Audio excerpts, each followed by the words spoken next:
Hey guys, welcome to New Zealand's biggest gap year. This is a challenge that Laura and I tackled about 2 years ago, and we had to tackle 365 activities in 365 days all around New Zealand. Today is day 80 and that's our first day on the South Island of New Zealand. So let's start with the high and do a mail cruise. This is a cruise that goes all around the Marlborough Sound, delivering mail to some of the most remote places of the country.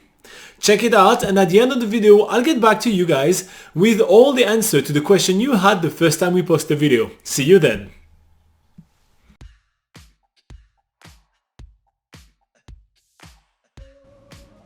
This morning we're waking up in the lovely Tombstone Backpackers, where they make freshly baked scones every single morning for their guests. Absolutely free! So we're having breakfast, then borrowing the car to go down to the harbour for our activity of the day.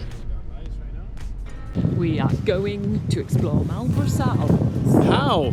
On the mail boat. We're going to go On the deliver what? some mail. What? Why? Because there's so many remote places in the middle of the Marlborough Sounds that they still need to get their mail, so we're going to go give it to them. The seals are waving away and going, "See you later." High five.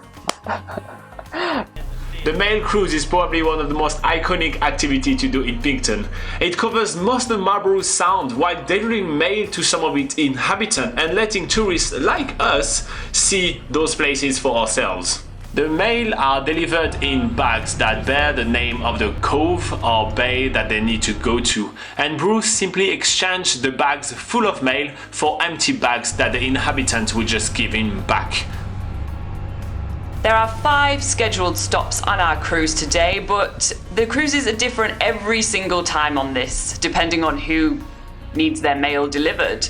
But we're seeing some really remote places, some places where a guy has to trail his mail up the mountain in a train. The Marlborough Sounds are looking absolutely stunning today, despite the weather being a little atmospheric, shall we say. Totally different to what we saw yesterday when we took the ferry down the Marlborough Sounds. It is absolutely cloud covered and raining, but it just gives it that eerie sort of look to the mountains. And the awesome thing today is that there is only us on the boat. There is absolutely no one else in this cruise. This is the beauty of doing a tour in winter. Usually you're in really small groups or you have it all to yourself. Some of the inhabitants are much happier than others to see Bruce coming, because he's coming bearing gifts, and you can see the excitement in their eyes. We arrive in a bay that has about 4 or 5 dogs waiting for Bruce, super excited because he's coming with some little treats for them. Because some of those places are so isolated, Bruce tells us that his job is also to provide a social link to the inhabitants. He's taking the time to have a bit of a 5-10 minute chat with each of them, giving them news about what happens back in the town and also what happens in the world, because a lot of them don't have phones, internet or any other connections with the world. We're getting in on the action too, feeding the adorable dogs, which I personally just want to take one back on the boat with us and travel around New Zealand with, but unfortunately Bruce won't let us. As we're cruising through the Marlborough Sounds, we are having some complimentary tea and coffee, which as an English person I'm always happy to hear. And while we're sipping on some hot beverages, Bruce is telling us more about the history of the Marlborough Sounds, as well as the type of wildlife that we're likely to see on the cruise, including dolphins, maybe we'll see a few seabirds, maybe even a whale, but who knows what we'll see. Bruce keeps going from one cove to the other, providing mail and news to its inhabitants. It's absolutely awesome to see him do his job in such an amazing place. To be quite honest, the eerie and mystical weather that we're having right now, to most people it looks absolutely atrocious, but to me it just makes the sound look so much better. Bruce also takes the time to tell me how difficult it is to navigate the boats in the sound, especially in summer when there is so much traffic. including the massive ferries that link the North and the South Islands. Being the big kid that Robin is, he asks Bruce if he can take the helm and become the captain of the Beachcomber cruise.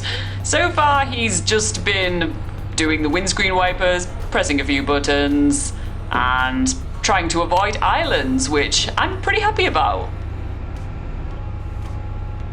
You're welcome. Captain Robin is nailing the cruise so far. We are not even lost.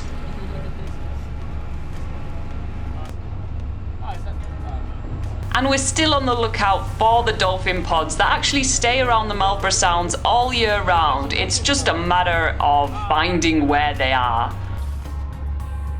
I still have hope in finding dolphins around the sound, despite the weather making the visibility quite bad.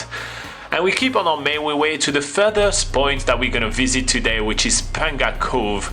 This is our last stop for today. We are delivering a little bit of mail, taking a little bit of time to say hi to the owners and check out the area before making our way back toward Picton. There's one more unscheduled stop on our mailboat cruise, so we say hello to one more doggy before making our way back to Picton. Here you are. The last leg of our journey is even more beautiful than the previous one, as we are just rushing through the sounds, making it for an amazing time lapse. Laura just took a it's a bit burning my eyes right here. That's the harsh reality of traveling together. We get to know each other into a chemical level hazard. I lost my train of thought. I mean, I think I lost my brain. I think my brain just liquefied. I took like one breath and it's like... Alright, I'm gonna try to fucking... It smells so bad.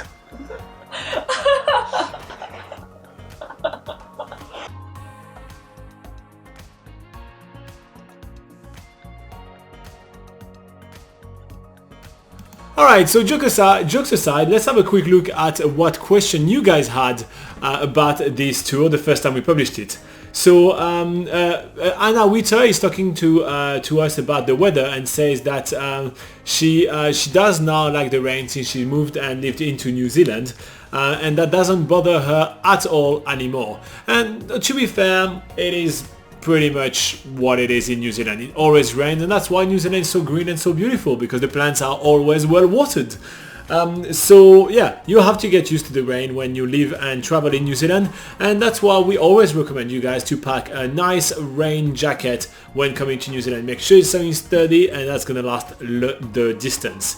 If you want more travel tips and more packing tips for New Zealand, you can head out to nzpocketguide.com. It's the largest travel guide to New Zealand. It's written by Laura and I, and yeah, it's completely free to check out. And we have under the travel tips, we have a lot of packing tips, including lists of, like, you know, best rain jackets and all that, making sure that you guys are prepared for a trip to New Zealand. Anthony Bloomfield is saying wow, he really loves the video. Alistair says excellent. And some other people ask us if that is the best cruise to do in the Marlborough Sound. So the mail cruise in the Marlborough Sound is the best cruise if you want to see all those spots all around, but they do run other different cruises all around the Marlborough Sound, including some dolphin swimming cruises, which are pretty awesome. One of the really fantastic things about the Marlborough Sound when kind of cruising around is that if you usually are seasick, the Marlborough Sound is so well sheltered that there is not that much wave, and there are even some tours, not this one, but there are some tours that say no seasickness guaranteed. So if you get sick, you get your refund just because there is so little amount of waves. So if you guys are planning on taking a cruise around, like, you know, somewhere in New Zealand, if it's on your bucket list, but you usually tend to be quite seasick, maybe, you know, this is the best area for you to get your cruise. Anyway, this is just one of the million of travel tips that we give you guys, both on NZ Pocket Guide and on YouTube. If you feel like interacting with us a little bit on YouTube, you can join us out just right here on the couch over there where Kiwibird is playing his Nintendo Switch over there.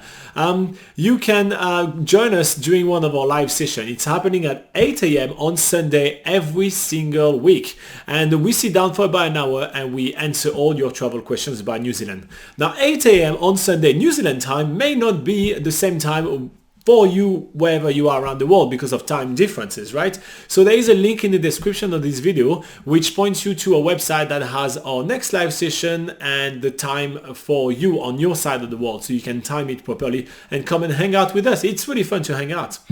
But if you can't make it, that's absolutely fine. You can also leave any of your questions in the comment section of any of our YouTube videos, and then we usually put them up and we answer them during our live video, and then you can watch the replay later on. So here you go. We have plenty of ways to interact with you and help you plan your trip to New Zealand, both on nzpocketguide.com, which again is a free like little Bible of traveling in New Zealand, or right here on YouTube. If you find what we're doing useful and you want to support us a little bit, you can definitely hit the like button. It's a free way for you to say thank you to us for all our hard work, and you can subscribe because YouTube is always, telling me to subscribe people. It says 84% of people watching our videos are not subscribed, and you say that is really bad, and it says ask people to subscribe. So here you go, do it if you want to, make the YouTube gods happy. In the meantime, have a lovely day, keep on traveling awesome, stay safe and stay happy. Bye bye.